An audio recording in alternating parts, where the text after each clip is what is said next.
안녕하십니까. 플레인 바닐라 찾아오는 이지혁 상무입니다. 저희가 지난 시간에는 연금저축과 IRP 계좌의 세액공제에 대해서 알아봤는데요. 연금저축 계좌의 연간 납입 한도는 1,800만 원이고요. 그리고 세액공제는 900만 원까지 가능한데 가장 효율적인 방법은 600만 원까지 연금저축 계좌 그리고 나머지 300만 원을 IRP 계좌에 넣어서 900만 원까지 이제 세액공제 받는 것이 가장 합리적일 수 있다라고 설명을 드렸었습니다. 납입했다고 해서 그중 일부를 현금으로 돌려주는 게 아니라 세금을 깎아주는 세액공제식으로 나가는 거기 때문에 이렇게 돌려주게 되면 실제로 세금을 내지 않는 사람, 즉 소득이 없는 사람은 여기 연금저축계좌에 납입을 해도 이제 세액공제를 받을 수가 없고요. 세액공제율은 총급여 5,500만 원 이상일 경우에는 13.2%, 그렇게 해서 연금저축에 600만 원 납입하면 이제 79만 2천 원을 환급받고, 그리고 총급여가 5,500만 원 이하일 경우에는 이제 세액공제율이 조금 더 높죠. 16.5%라서 약 99만 원을 세액공제로 환급을 받게 되어 있습니다. 오늘은 연금저축계좌와 IRP 계좌에 이제 납입을 했다면 요 인출 부분에 대해서 말씀드리려고 하는데요. 연금저축 IRP 계좌는 납입하면서 세액공제를 받고 과세윤 효과를 누리면서 장기 운용하다가 긴 시간이 지나 세율이 낮은 연금소득세를 내면서 연금으로 수령하는 것이 큰 그림입니다.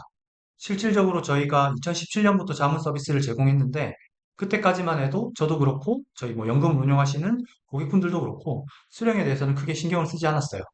왜냐하면 당시에 생각하기에는 수령은 아직 먼 훗날의 이야기였기 때문이고, 그런데 벌써 그 후에 이제 벌써 9년이 흘렀습니다. 9년이 흘렀고 최근 몇 년 사이에는 고객분들 중에 실질적으로 연금 수령을 시작한 분도 계시고요. 실제로 문의도 많이 오고 있어요. 그래서 오늘은 제가 인출 부분에 대해서 한번 설명을 드리고자 합니다.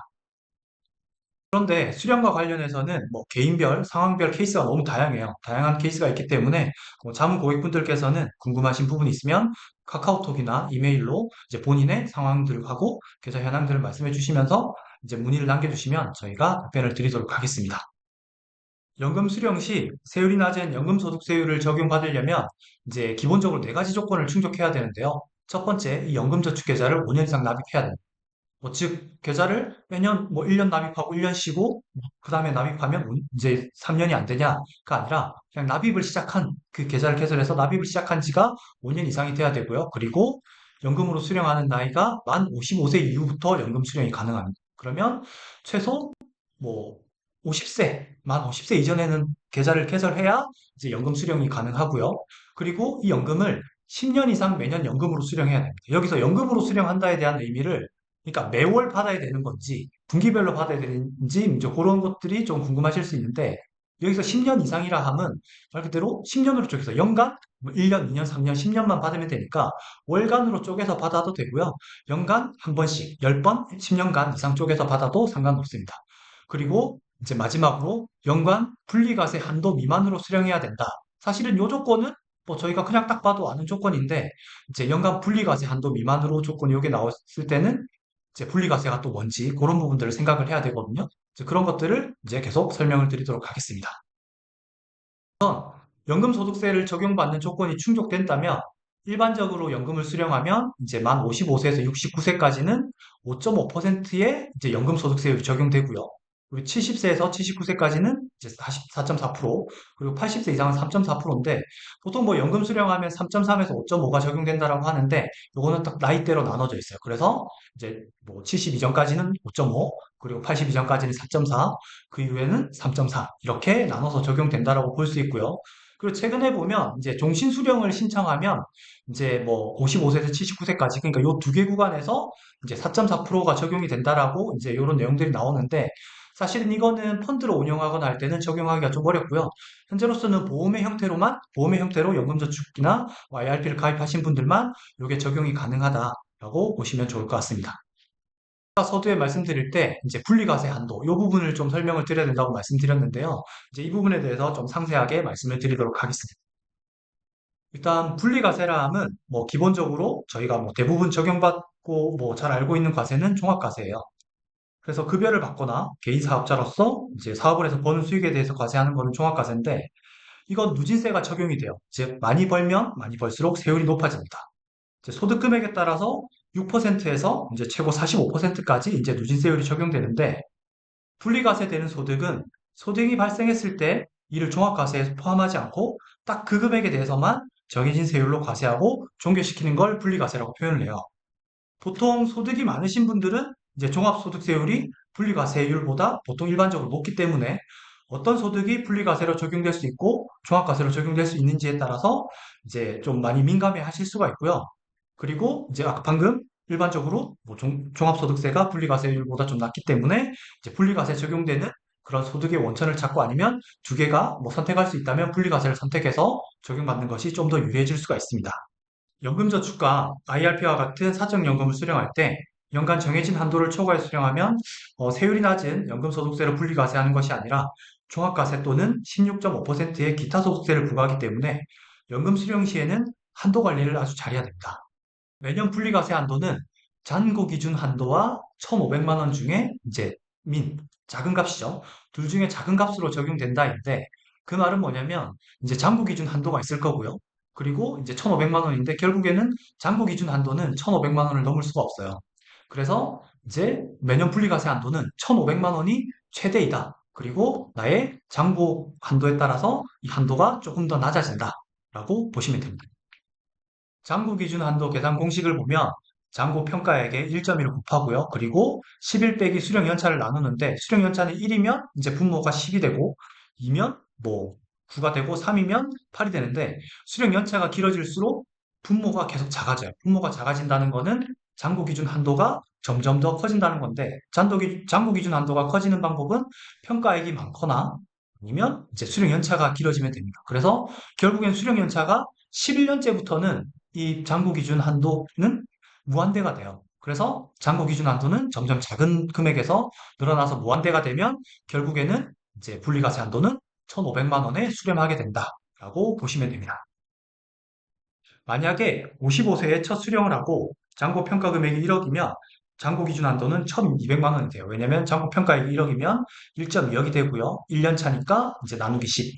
1년에 1,200만 원이 잔고 기준 한도가 되고 그러면 1,200만 원하고 1,500만 원 중에 작은 거니까 1,200만 원을 1년에 수령해야 되고 1,200만 원이 넘어가면 이제 그 넘어가는 부분에 대해서는 이제 기타 소득세나 종합소득세가 적용이 됩니다.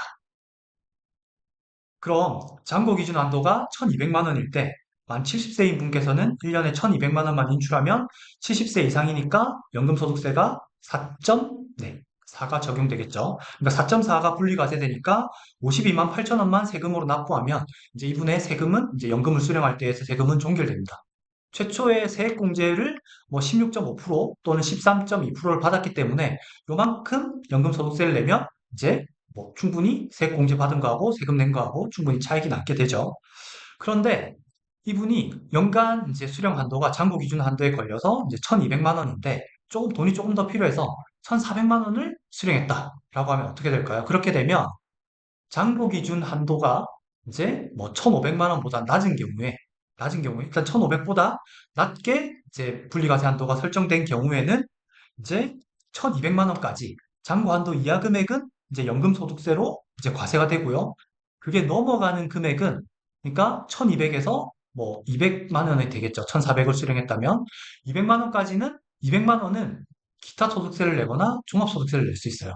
근데 종합소득세는 아까 제가 잠깐 말씀드린 대로 6%에서 45%까지 개인의 이제 종합소득에 따라 다르게 결정이 되는데 기타 소득세는 16.5로 그대로 정해져 있습니다. 그러면 본인의 종합소득세를 내야 한다면 이제 소득이 있다면 종합소득세율이 16.5보다 높으면 이제 기타 소득세를 선택하고 이렇게 납부하고 끝내고요. 종합소득세율이 16.5보다 낮으면 종합소득세를 선택해서 남는 초과하는 200만 원에 대해서는 그렇게 과세를 하면 됩니다. 그러다가 연금 수령 연차가 1년씩 쌓여가지고 이게 10년 이상이 되거나 뭐 잔고 평가액이 너무 커서 이제 분모가 너무 작아져서 이제 뭐 무한대가 되거나 아니면 잔고가 커서 항상 1,500만 원을 넘게 되면 그러면 한 10년 차 이상부터는 그러면 분리과세 한도는 그냥 단순하게 1,500만 원이다라고 생각하시면 돼요. 그러면 이제 1,500만 원 이상이 될 경우 분리과세 한도가 1,500만 원 이상으로 정해질 경우는 요 앞부분하고 1,500만 원 이하일 때하고 조금은 달라요. 어떤 부분이 다르냐면 이때는 잔고 한도를 넘어서는 금액은 이렇게 뭐 기타 소득세나 종합소득세 그 이하는 연금소득세가 적용이 되는데 이때부터는 어떻게 보면 뭐 1,500만 원 이상씩 받으면 이제 수익이 많다라고 뭐 정부에서 판단하는 걸 수도 있겠어요.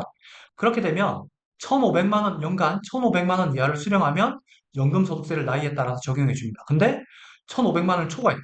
1,600만 원이 됐다 그러면 아까의 방식은 1,500까지는 연금소득세, 넘어가는 100만 원은 이제 기타 소득세 또는 종합소득세인데 이거는 넘어가면 전부 다 기타 소득세 또는 종합소득세를 매기게 되어 있습니다. 그러니까 1,500만 원 넘을 때는 무조건 신경을 써야 됩니다. 무조건 그 이하로 하거나 아니면 어쩔 수 없을 때는 그냥 1,500만 원 넘었을 때 크게 상관하지 않고 한 다음에 뭐 기타 소득세, 종합소득세를 낼 수도 있지만 다음 해에 또 작게 받을 수 있다면 최대한 조정해서 세금을 줄여 나가는 게 중요하고요. 그렇다면 1,500만 원 허들 지킬 수만 있다면 최대한 지켜서 그 이하로 받는 것이 가장 유리합니다. 그래서 연금 수령 시에는 이제 본인의 연금 수령 한도, 매년 분리과세 한도가 있겠죠. 분리과세 한도와 그리고 내가 지금 몇 년까지 나눠서 받을 때 내가 1년에 얼마씩 계산하면 받을 수 있겠다. 이런 부분들을 계산해서 조금 생각해야 되는 부분, 이제 아깝게 세금으로 나가지 않게 그리고 본인의 종합소득세율과 기타 소득세율을 비교해서 그런 부분들을 판단을 해야 될 것 같습니다. 그리고 오늘 마지막 부분인데요. 뭐 연금저축이나 IRP 계좌에 내 돈을 입금했는데 좀 전까지 인출하면 세금을 낸다고 말씀드렸잖아요. 그러면 내가 입금한 거 다시 출금하는데 왜 세금을 내지? 라고 생각을 할 수가 있습니다. 그런데 이제 아까 이 부분을 좀 더 명확하게 말씀드리면 아까 저희가 세액공제 받는 부분은 이제 세액공제를 받고 나중에 세금을 내는 부분은 세액공제를 받고 받았기 때문에 나중에 연금으로 수령할 때 일부 세금을 낸다. 그리고 그 세액공제율은 13.2 또는 16.5고 연금소득세율은 3.3에서 5.5니까 낮으니까 그걸 내는 건 인정이 되는데 이런 경우가 있어요.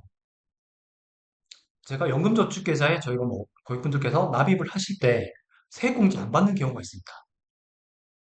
특히 미성년자라든지 아니면 뭐 세액공제 한도 1,800만 원 이상을 납입해서 그러니까 그 중에 맥스로 뭐 연금저축계좌면 600, IRP까지 같이 했으면 900까지 세액공제를 받는데 안 받은 금액이 있단 말이죠. 그럼 이것도 내가 인출할 때 세금을 내야 되면 굳이 그렇게 해야 되냐? 라고 이제 물어보실 수 있는데 당연히 합리적으로 세액공제 받지 않은 금액에 대해서는 인출할 때도 과세가 없습니다. 이게 이제 처음에 납입할 때 그 금액들이 세액공제 안 받은 금액, 받은 금액, 그리고 운용에서 나는 수익 금액으로 분리가 되고요. 안 받은 세액공제 받지 않은 금액부터 이제 뭐 연금소득세라든지 뭐 기타 소득세가 납부되지 않고 이제 적용되지 않고 순차적으로 이제 출금이 되게 돼 있습니다. 그러니까 세액공제받지 않은 납입원금 같은 경우에는 세액공제 한도를 초과한 금액 그리고 애초에 낼 세금이 없어서 세액공제 받을 것도 없는 분들이 납입한 금액은 인출할 때 알아서 과세되지 않고 인출되고요. 그리고 이 금액들은 아까 이제 앞장에서 말씀드린 분리과세 한도에도 적용이 되지 않습니다. 그래서 분리과세 한도에 적용되는 거는 내가 과세를 되는 뭐 세금을 내야 되는 금액에 대해서만 그것들이 적용이 되고요. 그러니까 즉 원래 세금을 낼 돈이 없는 거니까 분리과세 한도에도 적용이 되지 않는다는 의미입니다. 세액공제를 받지 않아도 되는데 왜 연금저축 IRP 계좌에 납입을 하는 걸까요? 어, 미성년 계좌, 뭐 미성년 자녀의 계좌로 연금저축 계좌를 개설해서 투자하거나 여유가 되시는 분들께서는 이제 세액공제를 받지 못하더라도 납입 한도인 1,800만 원까지 채워서 납입하실 경우에는 몇 가지 장점이 있는데 이 부분은 다음번에 조금 상세하게 설명을 드리도록 하겠습니다. 실제로 저희가 고객분들께서 자녀 계좌에 대한 투자, 매월 얼마씩을 줄 건데 뭐 그 계좌로 매월 30만 원이든 이렇게 이제 입금을 해줄 건데 이걸 어떤 계좌로 어떻게 운영을 해야 되냐라고 이제 물어보시는데요. 우선 저도 마찬가지고 첫 번째로 이제 미성년 자녀들이 어릴 경우에는 연금저축계좌를 활용하시라라고 말씀을 드리는데 그 부분은 이제 아까 말씀드린 세액공제를 못 받는 금액도 있지만 이제 상세하게 좀 말씀을 드리도록 하겠습니다. 다음 뭐 다른 영상을 통해서 한번 말씀을 드리도록 하고요. 그래서 이제 요 장에서 말씀드린 부분을 좀 요약하면 세액공제 받지 않는 납입원금은 뭐 한도를 초과해서 납거나 소득이 없는 사람이 납입한 거는 어차피 세금을 낼 거 없으니까 분리과세 한도, 뭐 분리과세 한도도 적용이 안 되고 뺄 때도 이제 세금 없이 다 뺄 수 있고요. 그리고 세액공제 받은 납입 원금하고 그리고 투자 수익도 여기 포함이 돼요. 투자 수익은 왜 포함이 되냐면 실제로 연금저축계좌에 투자를 하면 저희가 보통 투자 수익이 생기면 특히 배당이나 이런 수익이 생기면 매년 원천 징수를 하는데 연금저축계좌에서 발생한 수익은 매년 원천 징수를 하지 않습니다. 특히 이자나 배당 수익 같은 경우는 15.4%로 원천 징수를 하게 되는데 뭐 그게 금액이 2천만 원이 넘어가면 뭐 금융소득 종합과세가 되지만 그걸 감안하지 않더라도 15.4가 원천 징수가 되는데 그 원천 징수가 되지 않고 계속해서 투자를 할 수가 있어요. 그 말은 이제 과세 이연 효과라 그러죠. 스노우볼 효과라고 하고, 이제 원금 이만큼 쌓였는데 과세를 요 정도 하고 또 쌓는 게 아니라 과세를 안 하고 계속 쌓으니까 세금 낼 부분도 재투자가 돼서 수익이 났을 때는 극단적으로 늘릴 수가 있어요. 그래서 요 부분들은 나중에 과세를 한다. 그러니까 수익이 많이 나도 나중에 과세 대상 소득이지만 연금 뭐 수령 한도를 통해서 뭐 분리과세 한도 내에서 수령을 하면 이제 연금소득세로 제율과세가 된다라고 보시면 이런 부분들은 분리과세 한도에 적용이 된다라고 보시면 되겠습니다. 그래서 인출 시에 이제 대상 재원이죠. 세액공제 적용금액 그리고 수익 금액은 연금소득세 또는 기차소득세, 종합소득세가 부과될 수 있다라고 봐주시면 될 것 같습니다. 일단 제가 상당히 많이 요약해서 짧게 말씀드렸는데 이게 복잡하게 생각하면 상당히 복잡한데 이렇게 하나씩 딱딱 끊어서 이 기준대로 이 기준을 따라가다 보면 그렇게 복잡하지 않을 수도 있거든요.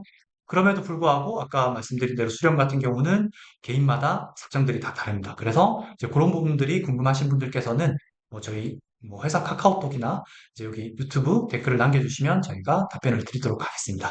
네, 오늘 여기까지 하도록 하겠습니다. 감사합니다.